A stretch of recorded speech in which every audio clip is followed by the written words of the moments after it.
start off with section on side one.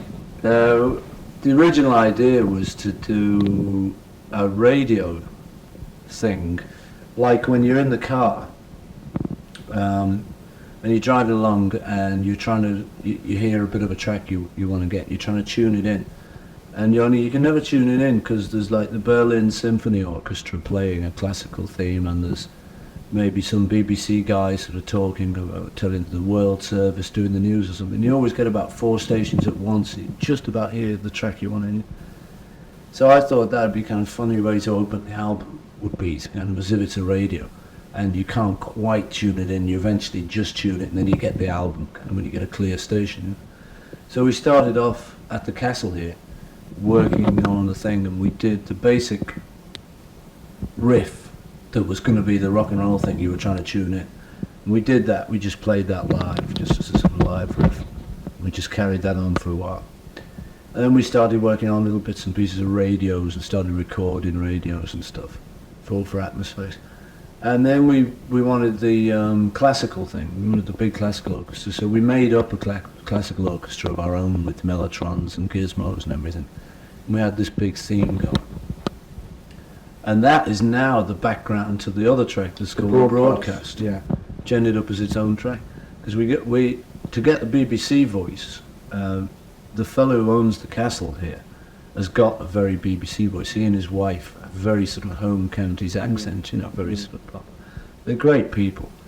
So we were sort of sitting around having a drink with him one evening, and I kind of sort of look, would you, just as a laugh, I kind of said, well, we're going to get you to do it, going to get you to do the talk. And I said, well, no, seriously, would you do it? He said, oh, yes, be pleased to. So we got him in the old kitchen there, down there with a big fire cracked, and he got his headphones up. And he sat down and he started doing this, and we just selected 2 passages out of books from his library that he happened to have. And because it was all going to be submerged in this reception thing, it was just going to be some radio reception and stuff. But we liked his bit so much, he kind of got this incredible sort of pathos thing to it. It was really, everyone felt, when they heard it, felt like they had to stand up and kind of salute a bit or something. It was, especially the second passage you read. Yeah. I think there are 2 separate passages. Brother, I'm proud to know you. Yeah. And he starts getting his, this is the greatest experience of my life. It was great, and we're all sitting there going, oh, this is great. And so the classical orchestra behind him on the broadcasting was supposed to be used in this first bit, but we just used it a little bit in the first thing. And his wife is in there. She's reading the thing by A.P. Herbert called The Poodle and the Pug, which she does great. It's the poodle and the pug. It's very twiggy voice, very dapping. Anyway, so that's what we did with reception. So we put all those bits and pieces together, and mainly just played up the sort of main riff, and then we just had a radio tuning, and it tunes into the second track. I'm getting closer. Cue. Right. Is the idea of using the radio, is that sort of central to the whole idea of the album? No, it's not a concept album at all. It's just that when we were working, the last few things we've done have been kind of live album, Wings Over America. It's been always just a succession of songs. So we wanted to get back to an idea, just mainly while we were working, to have some other general idea that the whole thing was supposed to be about. So before we started making the album, we kind of took all the songs that we thought we were going to do, and we stuck them in an order that we thought made some kind of sense, and we found there were a few different sections. We had this radio opening, and then we had Getting Closer, and that was all kind of saying, I'm coming to you, I'm in a car, and I'm on my way to you. And then vaguely he sort of gets there, and the track starts, We're Open Tonight, and it's kind of a gig he's going to. And it just worked itself into this rough idea of this story of someone in a car, goes to a gig, hears a gig, then gets out of it, and then there's a song about the morning after, and then there's kind of love songs, this sort of love awake, he sort of wakes up the next morning, and then it rocks off again with the rockestra thing, and that was going to be the big gig. Yeah, so it was vaguely some kind of a theme. Just how does that fit in with back to the title, Back to the Egg? It doesn't. None of it does. I mean, when we ended up, it's very old tricky stuff. We just used the theme idea to so that when we're doing a song, instead of just doing again and again and again, say, we kind of say, well, this is going to be where it's sort of live, so we'll do this sort of live-ish. And it just gave us an approach to each song that was a little bit, I mean, we already had the straightforward approach of, yeah, we'll do this song. But it added little bits here and there, you know, where you could just sort of think, oh yeah, I can see him now. It helped your imagination while you were working on the songs. But in the end, we found that kind of the theme really, there wasn't that much of a theme there anyway. It was going to be called We're Open Tonight, the album. And that was the sort of idea of it, because Open Tonight starts off and then it comes back in at the end. So it was going to be that. But eventually we just decided that, like, well, there wasn't that much of a theme anyway, and Back to the Egg was a better title anyway. And it doesn't really make much sense, except, you know, if it makes sense to you. You know, one of those, if it seems to say something to you. To me, it sort of seems to say Back to the Start, or, I don't know, Back to the Egg. I think Linda or I came up and was kind of saying Back to the Egg. Or Chris goes, hey, what's that? Well, that's good. Wish it was just a silly title we were thinking of, you know. Did you therefore write chronologically? No, they were all written just differently. We put them all together when we were starting on the album. We started working in Scotland and just did a few tracks before we had any idea of themes or anything. And then the next phase of work, we came down to the castle here. And when we got here, we'd been talking about trying to get some kind of theme to help us work on it. And we got this, I had the Open Tonight thing, because I thought, well, that would be nice, you know, because it kind of gives something about we're open tonight. What's open tonight? Well, I don't know, but, you know, you feel more for it, you think, ooh, it's real special, or a special meal or something. So that was what it was all about, trying to get this theme. But in the end, we didn't really need a theme. Have you ever sort of imposed that structure on yourself before? Or not structure, but, you know. The theme thing, no, this was the first time really we'd ever done it. Because normally, like Sgt. Pepper was called a concept album. That was when we'd finished it, people said, well, what a concept album. Wow, this is it, man, concept albums. We said, what do you mean? What's a concept? You know, when it's out, you know, it's just a bunch of songs, isn't it? No, man, there's a depth, there's a concept to it. Oh yeah, well, we can't see it. I still can't see it myself. So we've never done it before at all, but after that, you know, it really was just an aid to make the album slightly different from how we normally make them, which is just do a bunch of songs. It made it simpler. It meant when we were talking about the album, we could kind of talk with this whole theme in mind. We're saying, well, you know, when it says Open Tonight, how about if at the end of it we just have a little bit that links? And you could do links and stuff, you know, it just made it easier. Yeah, I mean, and we messed it all around in the end. We went right away from all the order and just changed half of it all around. So, you know, but by then we'd used the idea, which was just to get the imagination going. And by the time we recorded it all, then we just dropped the idea and called it Back to the Egg. It's interesting that with some of the songs, After the Ball and How Many Billion Miles and Winter Rose and Love Awake, you're sort of merging two songs into one song. But not separating them on the album. And yet on other songs like Getting Closer and We're Open Tonight do merge in another way, don't they? Separate titles, yeah. There's no kind of clever thing behind it, you know, it's just how it all happened. After the Ball just did go into How Many Million Miles. It's quite boring really talking about all that stuff, because like it just happens, you know, and you just think, yeah, well, we could have called those two separate tunes, but they just seem so short, really. No logic to it at all. Were you already working with Steve and Lawrence when you wrote these? I think so, yeah. We'd done some rehearsal in the basement, Sobak, and we'd been playing with them. I wrote, you know, they're just all written different places, really. We got Reception, we all made up together, kind of thing. We made that up with everyone. Getting Closer was an old one I had. Open Tonight, I wrote up in Scotland, just to get an idea for the album. Spin It On, I wrote one morning in Scotland and brought it in to everyone, and they all said, ha, you're kidding, because it sounds really daft on one guitar. You just go down, down, down, down, spin it on, do down, some stop. They go, well, I can't do that, you know. But you know, I kind of like I haven't done a very fast tune for a long time. You normally don't do fast ones, you know, unless it's kind of, do you want to shout? Lift my hands up, shout, you know, and you just don't particularly do them. But like with new wave knocking around and stuff, you get into it, you know, and you sort of think, oh yeah, it's a good idea now. Let's do a fast one, you know. So I brought that in. And we did the Rockestra theme is pretty fast as well. That's not as fast. The Spin It On's really the fast beat. It's up there, you know. Rockers dun. But this second one's a bit faster. So glad to see you here. Yeah. We just tagged that on at the end there. Well, you did that worked that on in the studio. Yeah, we didn't do that with Rockestra.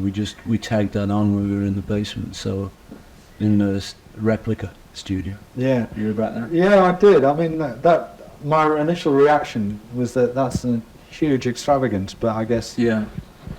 Yeah, you could see it as that, you know. But I mean, generally, you know, if you make an album the kind of way we make it, you always get these little things where it costs too much and stuff. But I mean, generally, like, we don't overdo it really. Was it difficult?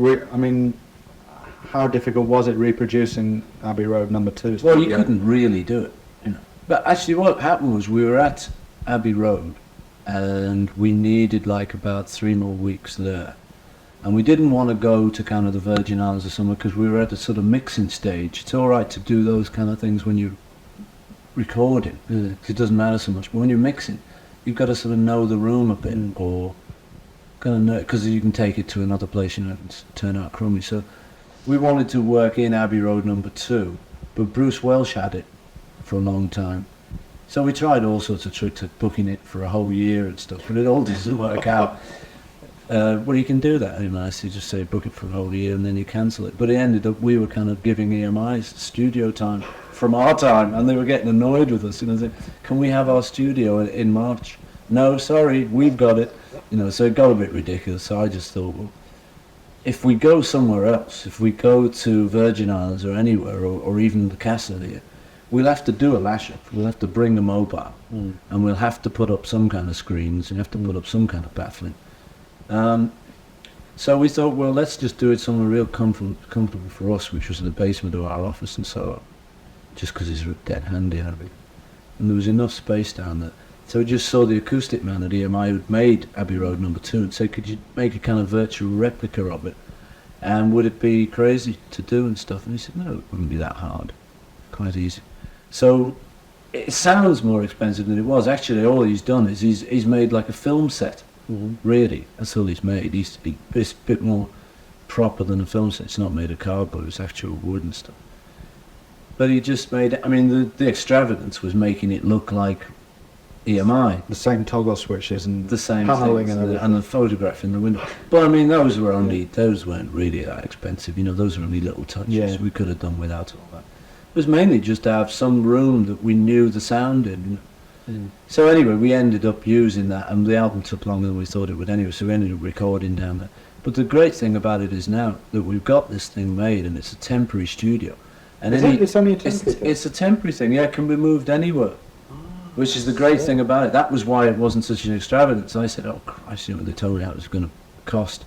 I said, oh no, we have to skip it, you know.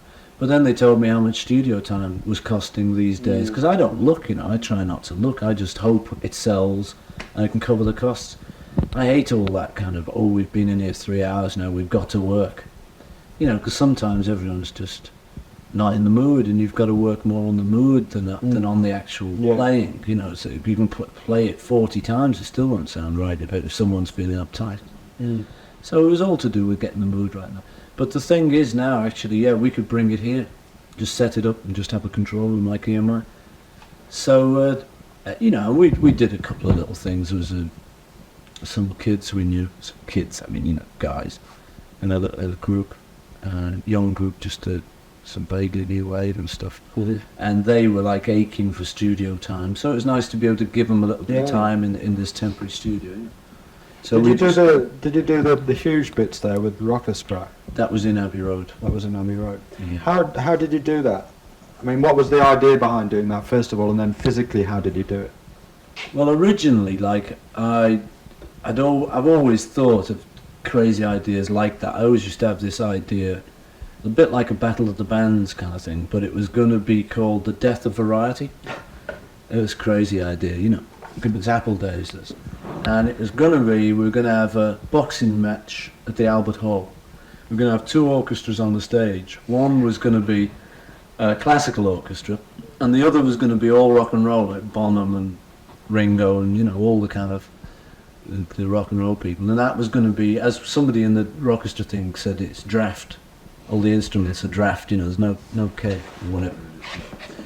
It's kind of all authentic instruments. There were going to be the two orchestras, and they were going to, like, piece of music was going to be written where they were going to end up fighting each other.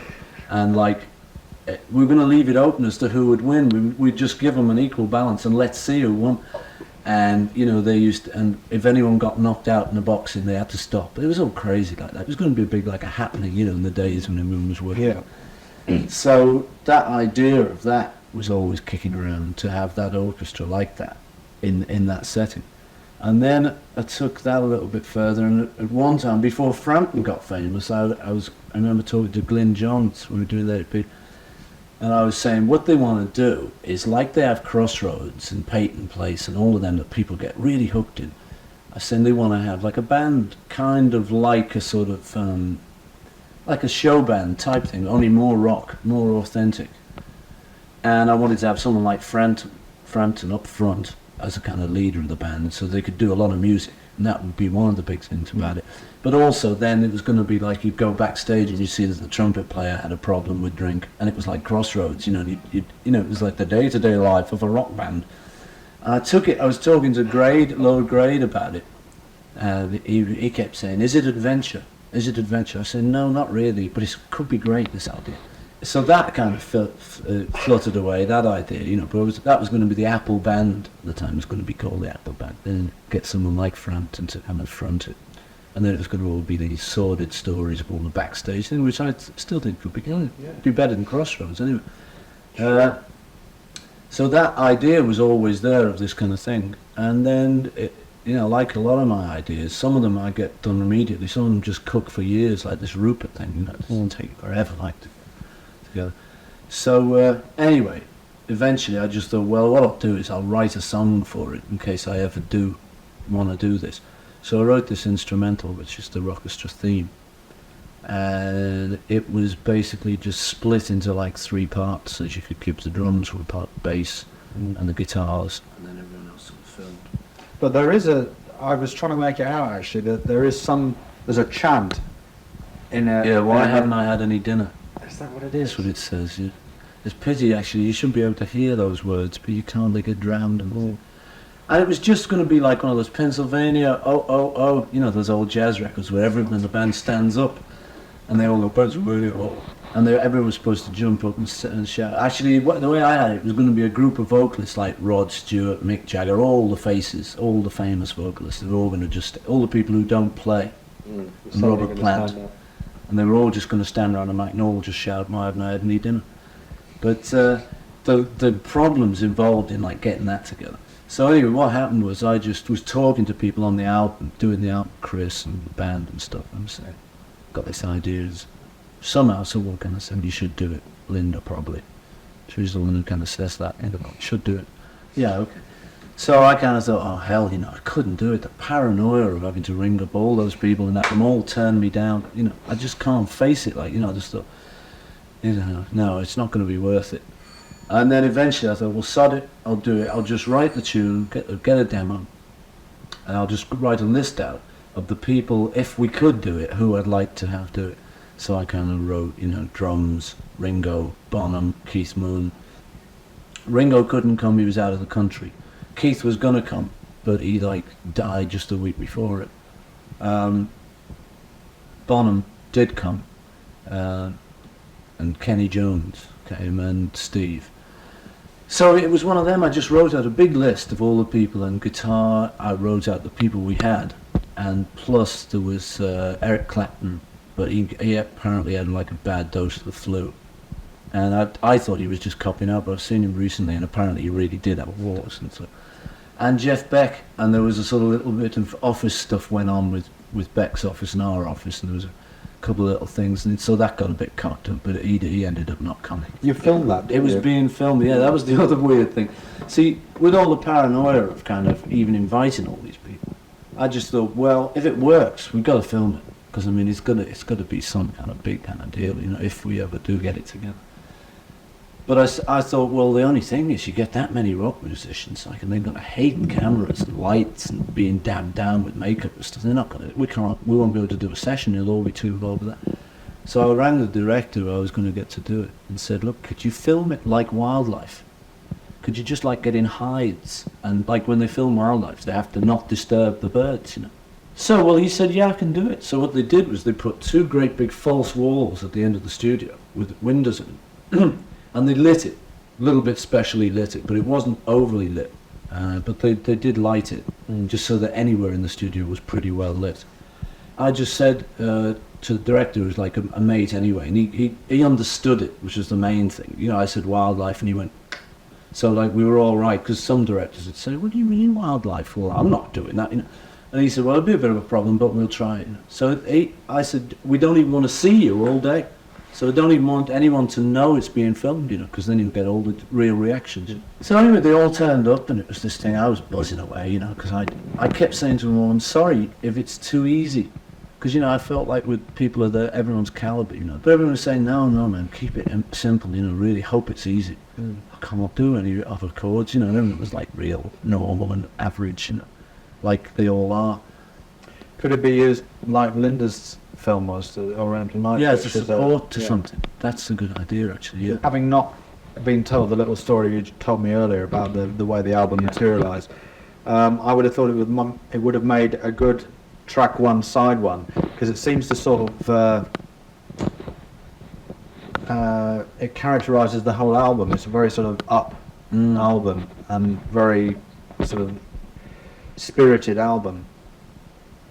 Yeah, well, I think the thing is, like, the fact that we had this opening all along of the radio, was that was why that kind of...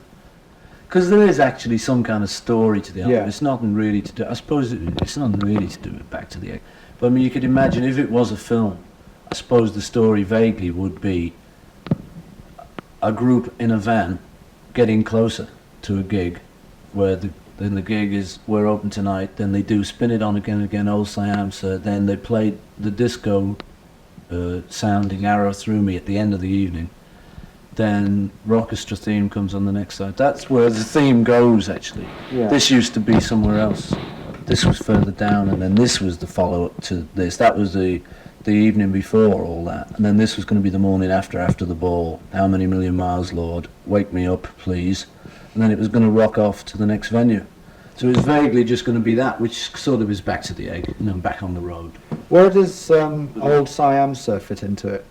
Into the theme? Yeah. It doesn't, man. There isn't really a theme. You know, I mean, I say, we just used the theme and then sunk it last minute. You know, we just sunk the boat. We don't need a theme. Okay, well, maybe... So it doesn't work, the theme. But originally, the order was different. And Old Siam is just a number we play when the club opens. That was sort of the idea. There were a couple of the numbers that sounded very live. What's it about, Old Siam Sir? Old Siam is about silly lyrics, as usual. It's in a village in Old Siam, sir, lived a lady who lost her way. In an effort to find a man, sir, found her way. Sam found herself in the old UK. It's about an Oriental person coming over to find a chap. It's you know, it's just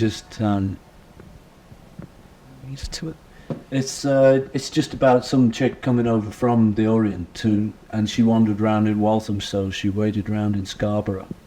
It's just she comes to England, and it's just mainly the fun thing I liked was like taking the Siamese thing and putting it with Walthamstow and Scarborough.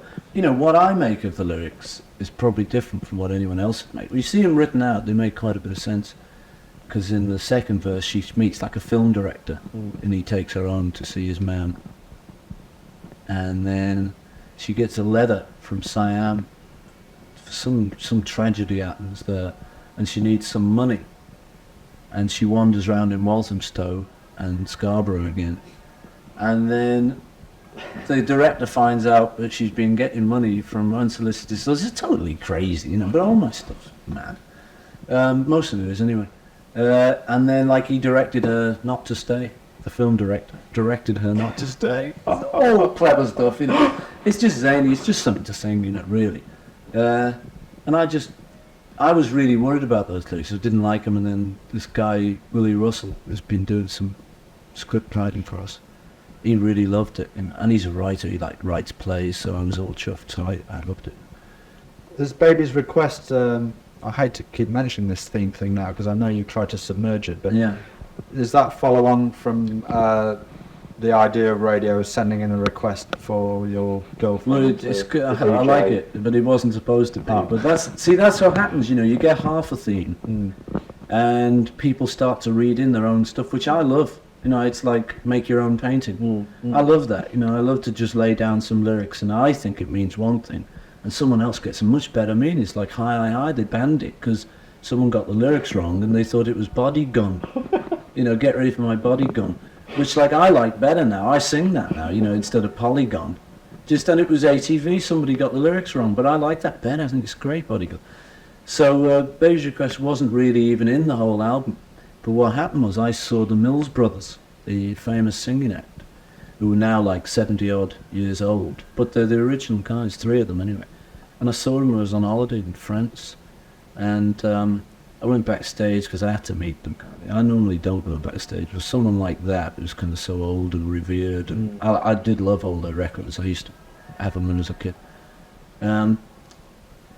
You know, I used to play them with the Foremost. I remember Oyo, the Foremost, and because they still do a bit of that in their act. And I remember saying to them, "Here, do a bit of this, and you know, do 1 or 2 of these numbers," because we were always trying to get them hits, like you know, trying to suggest a hit. And they still do all that. You know, the Mills Brothers used to do all that mouth music. So I saw them anyway, and one of them, the kind of hustler in the group, said, "Why don't you write a song, Paul? Why don't you write a song for the Mills Brothers?" And I thought, yeah, great idea. I'd love to be quite honoured, really, you know, that they would do my stuff. And I still got quite a kind of feeling to all of that, you know. So I went back to the hotel and stuff and wrote a song in the next couple of days, which was Baby's Request. And then we were making the album, and I just said, "Hey, wait a minute, we'll just do this today. We'll just do a quick demo for the Mills Brothers." So we did this track, worked on it and stuff. And then when we were playing back and people had come round to visit, like George came round, you know, once, and we were just playing him some stuff, and we happened to be working on Baby's Request, and he was saying, "Oh, that's nice, I like that," because, you know, he likes the mellow stuff. And none of us had really thought of it in the album, actually, but then a couple of people said, "Oh, I love that one, oh, that's great." You know, and it's the kind of people who like that side of me, you know, that the sort of soppier side, you know. And so it just worked its way in, you know. We just thought, yeah, it's great, actually, you know. It kind of complements the album. And we thought it'd be quite funny at the end, you know, just after you've had orchestra. You know. When you just said a second ago about people who like the sort of the soppy song, I think the word you use with the soppy songs you write. Do you think that you've got 2 audiences, in fact? I don't know. I'd never be able to work that out, you know. Couldn't work it out, because like I'll do sort of, you know, some tunes, you know, tunes.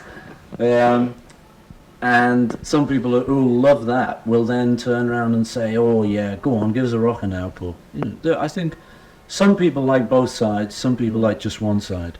A lot of people like the kind of Little Richard type thing I do. A lot of people like the ballad stuff, and a lot of people like both things. So I can't work it out, really, you know. I mean, it's a good job, actually, because if I could work it out, I'd go in one of the directions. So, you know, if I could work it out and I worked out everyone liked the tunes better, I could have ended up like sort of Andy Williams or someone. Not that there's anything wrong with Andy Williams, but I wouldn't want to go that way, you know.